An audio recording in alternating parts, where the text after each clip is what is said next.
Hello, Christian Patriots, and welcome to this week's episode of Church and State, where we strive to plug you into the pew and plug you into politics. My name is Pastor Gabe Blomgren, and I am here with Pastor Ken Peters. Hey, everybody. God bless you. Awesome. Well, thank you so much for all of our listeners, and we just always thank ACN for the opportunity to speak. This is, that I know of, Pastor Ken, the only church-led political radio station, political radio show. I looked on the internet and I cannot find, now I've seen lots of Christian podcasts led by pastors that cover the subject of politics, but we are dedicated at Church and State to, first of all, getting people into the pews and then plugging them into the political arena in their city, state, and in their nation. And as far as I know, there's no radio stations that are led and directed by pastors. So I'm just going to keep just saying in Jesus' name, there's going to be more shows like this, but I think we're front runners in this subject. We're pastors that love our country. Absolutely. And I want to give a real quick praise the Lord, Brother Littleton, our good friend who fights for our country. Yes. He's been out abroad. You can't even say where, but he's in the Marines. He's on a plane right now coming back to the United States of America. Hallelujah. I'm glad he's safe. So shout out to the Littletons. Amen. Well, you know what? A lot of Christian pastors feel that it is ungodly to be patriotic, and that is not what this show is about. We are bleeding from our veins as pastors, red, white, and blue. Now, our first home is the kingdom of heaven, but while we're here on earth, we are dedicated to bringing righteousness to this nation. We love our country, we love our kids, and we want them to have the freedom that we've had, and even more, hopefully, instead of less. Well, today's subject, we're gonna hit hard topics. Pastors don't cover these subjects from the pulpit. Now, we may talk about these subjects from the pulpit. At our church, we're not afraid. We're not playing softball. You say a lot of times you like playing hardball, right, Pastor Ken? That's right. We don't pander. We don't pander. So every once in a while, we as pastors, we hit this subject from the pulpit. But today's subject is vaccinations. It's a tough subject. A lot of pastors don't know what to say. They don't know how to identify where they stand. Are they anti-vax? Are they pro-vax? And today, our guest, Kevin Barry, he's on the radio with us now. Before we introduce him, I just wanted to explain my background and how I was introduced to him. Informed Choice Washington is a group of anti-vax moms and leaders. We also have political leaders like Matt Shea, I believe McCaslin. We have other people who are, they speak at these. We had, people like Del Bigtree. He's very informed, and he came and spoke for this group. And also Robert Kennedy. Well, Jacqueline Gallion of this organization, she goes to our church, Pastor Ken, and she asked you, and you had a prior engagement with pastors for the church at Planned Parenthood, so you were unable to go to Olympia. Mm-hmm. So I sent my best guy. Yeah, and I'm so glad I got to go. You did. You were perfect for that. I got to speak at the state capitol, literally stretch out with thousands of people, outstretch my hands, and ask them to pray with me that our legislative leaders would make good decisions as far as vaccinations for us. And I got to. And let me just say, you when I heard you speak, I had goosebumps down my spine. Wow. I mean, I appreciate that. After I saw you do that, I was like, wow, like God wanted you to be there and not me. So I was super proud of you. Yeah. Well, I was a huge honor. Thank you for sending me. Well, in the process of doing that, I got to meet a lot of people, got to introduce my Facebook feed, got slammed with a ton of invites for friends and things of that nature. Well, I came across a man by the name of Kevin Barry. And Kevin Barry, he is don't be upset. He's on the other side of the country. He is all the way on the East Coast enjoying really warm weather over there. But oh man. But Kevin Barry, he is an awesome proponent. He's extremely informed, and he has a lot of information for us. Great. And I'm going to introduce him now. Kevin, thank you, and welcome to Church and State. Thank you very much for having me on, and thank you both for showing up in your state capitol. Absolutely. We need more pastors. We need more pastors like you. Absolutely. I agree. Now, Kevin, I'm going to ask you a question. You lobbed a question at me. You said, Gabe, what is it going to take to get more past? That was like the first text you sent me. You got my contact through Jacqueline Gallion. You sent me, what's it going to take to get pastors on the front lines on this subject of vaccination? And my response to you was two answers. And number one was the answer that my pastor gave me. Pastor Ken, your answer was liberty. Right. Absolutely. Parental rights, freedom, yes, and family. And my second answer was fetal DNA. We have conclusive evidence. I'm looking here at some of the things that you sent me, Kevin, as far as what is inside our vaccines. And when we have aborted fetal tissue, actual live DNA of aborted babies inside these vaccinations, to me, that gives me as a Christian a huge religious exemption, whether I'm an atheist or a Buddhist or anything. We have the right to decline that. And those are the two big reasons for me. But go ahead and elaborate, Kevin. No, I think that's exactly right. I think the religious leader community just doesn't know what's in vaccines, and that there are a whole lot of people of faith, Christians and otherwise, who they take a look at what's in the vaccines. There are cells from other species as well, but the fetal cells is the big issue. And that is a valid religious reason to choose to opt out of vaccines. And in 47 states that currently have religious exemptions, the pharmaceutical lobby is coming to take them away.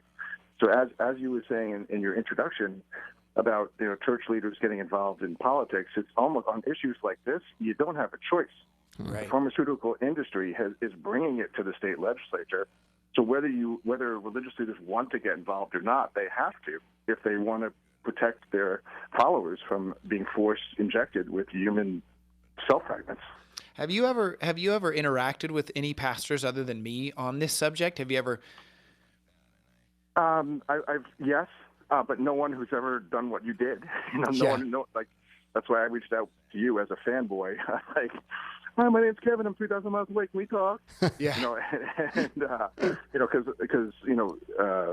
And Jacqueline obviously did a beautiful job getting both of you involved. And we need more of that. And what I always say to the people from the advocacy side is talk to 100 pastors and be polite about it. If 99 say no, all we need is one. Yeah. So we need one. Like if you're coming, if one of you are sitting at the panel testifying to the legislators, they're going to listen to you on a level that they're not going to listen to someone who does not have your title in the church. So we need the experts to turn up. They don't even necessarily, in my opinion, have to agree with what the parent is saying.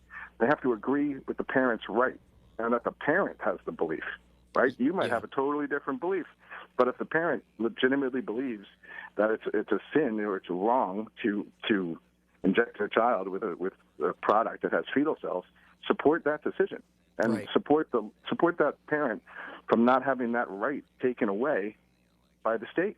Yeah. Going back to, you sent me, it says it's a list of aborted fetal tissue and vaccines.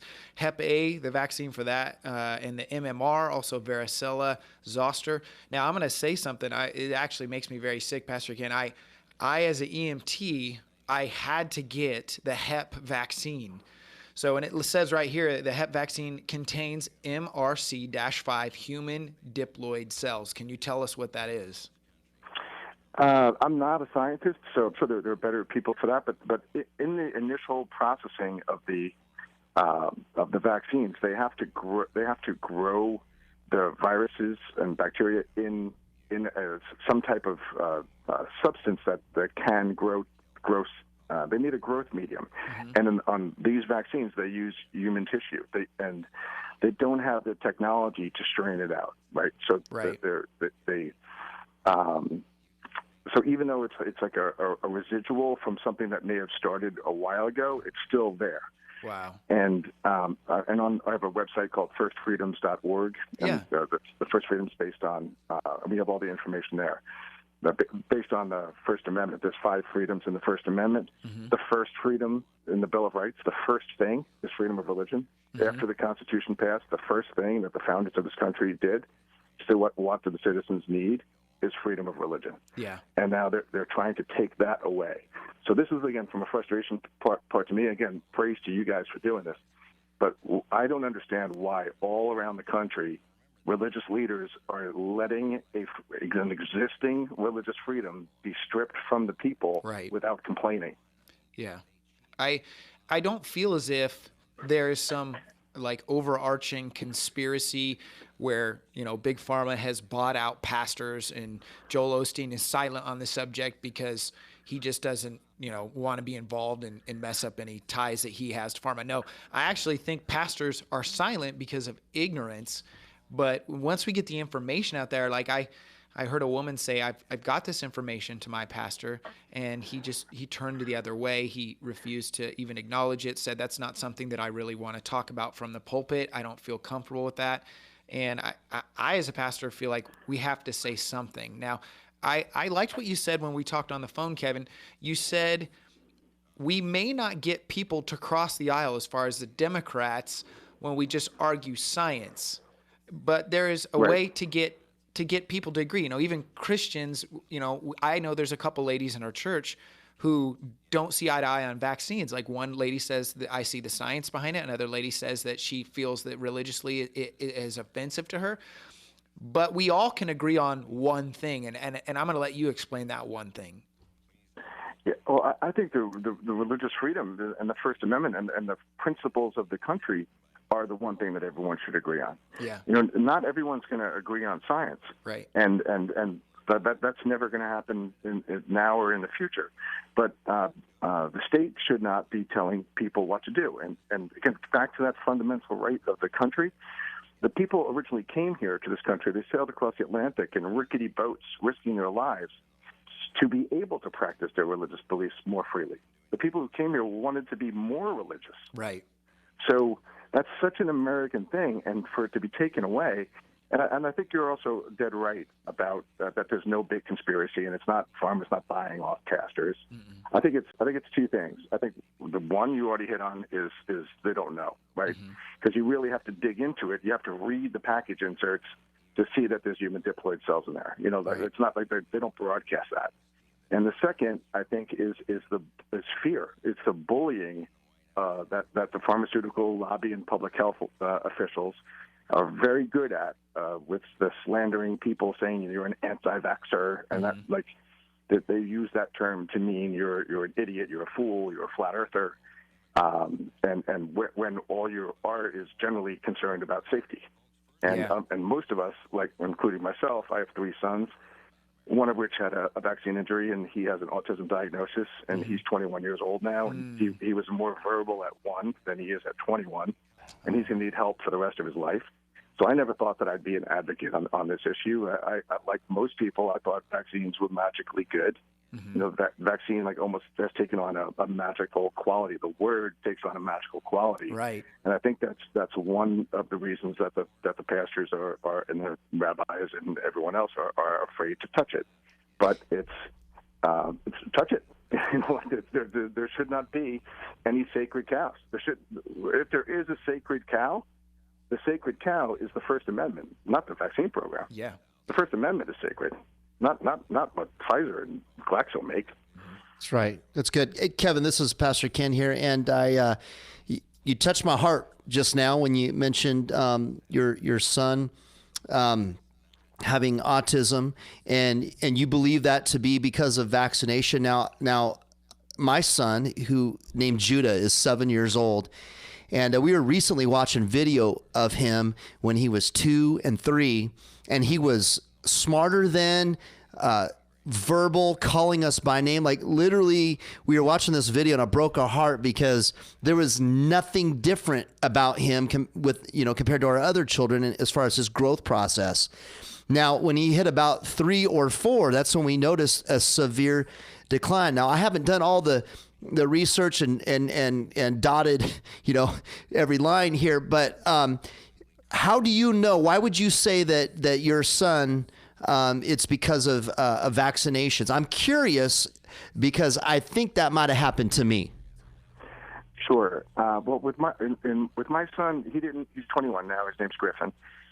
He didn't fall off a cliff. But at 1, he hosted his first birthday party. At 1 year old and 9 days, he got the MMR vaccine and chickenpox vaccine on the same day, 2 separate vaccines, and he was never the same. Wow! And then we continued with the vaccine. He got other things between his first and second birthday, and then I have 3 sons. He has an older brother who was 19 months older. So, and you guys are both parents, so between 1 and 2, kids take off like a rocket. Right. They go from first steps to having a full-blown personality in a year. Yeah. Right. And he did not take off like a rocket. And so again, and it was fresh in our memory what that looks like.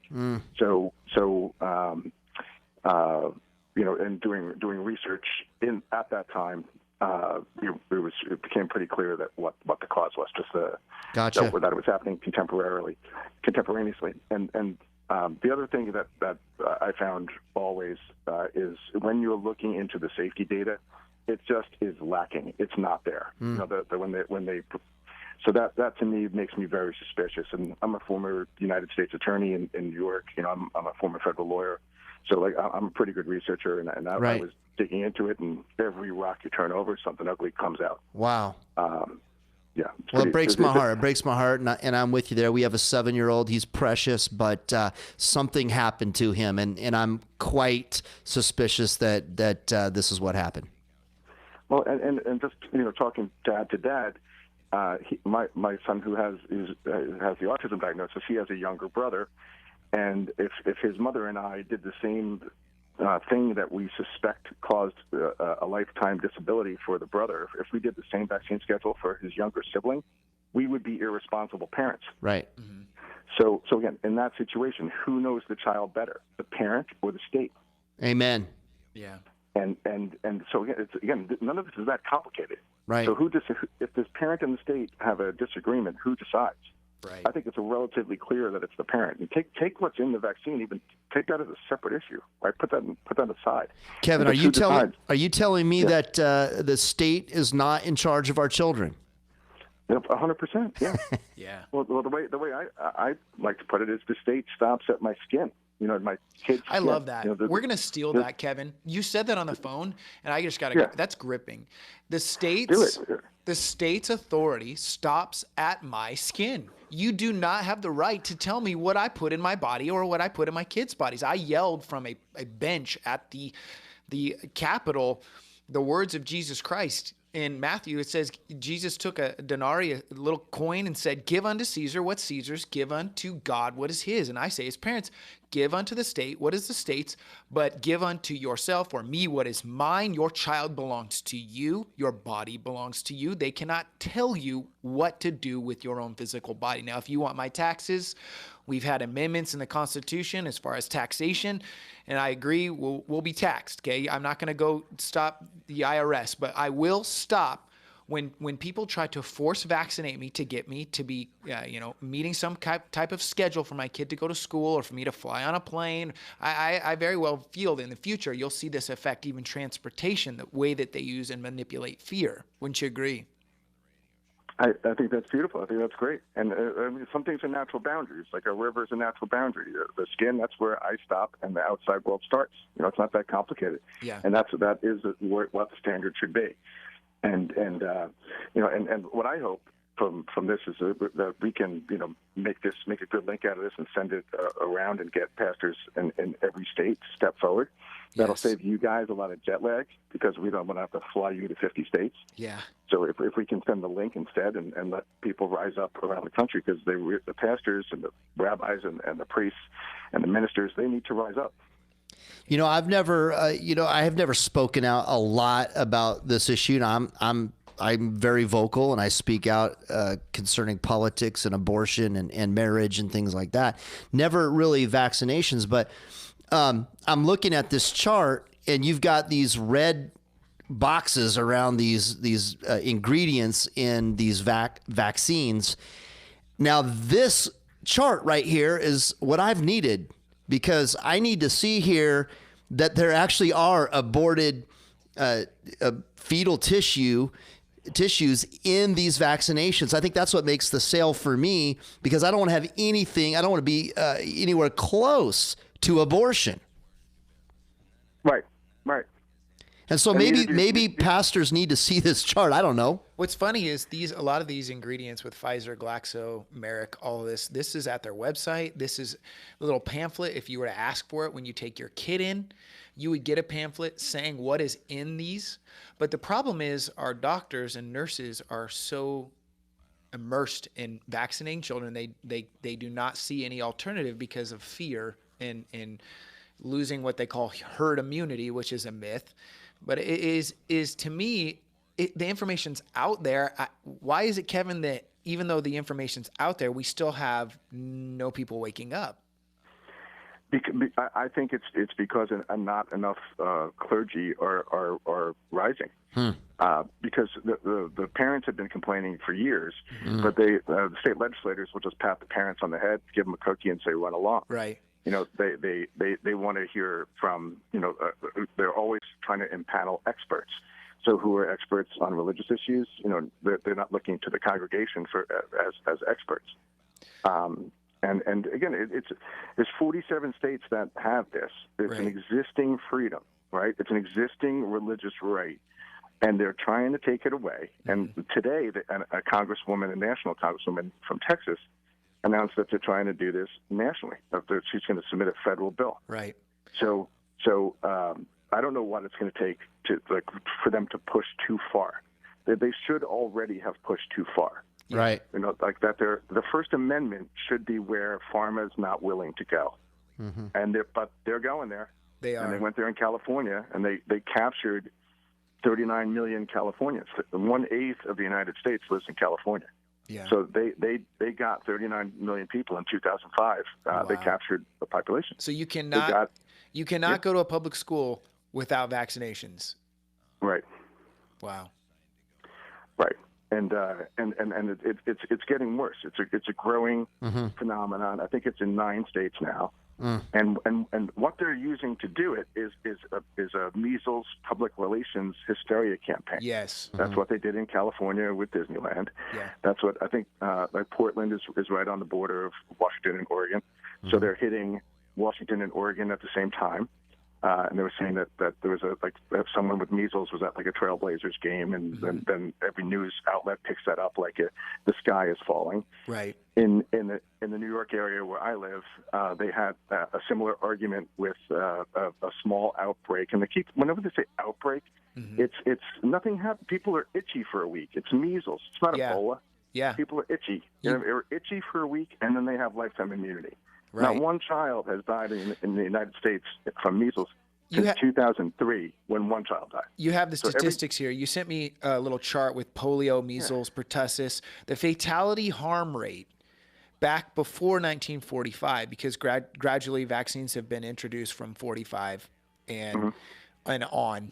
So prior to this, the mortality rate, was 1 in 500,000 for measles, meaning that in the United States, yes. Yes. Meaning that 99.9998% of the population was unharmed from measles. Right, and whenever you hear measles is deadly, what they're talking about is in developing countries with people who are malnourished, who are not drinking unclean water, who don't have flushing toilets. Right. They're not talking about the United States. They leave that out in the small print. They say deadly, even though more people have died from the MMR vaccine in the last 15 years than from measles.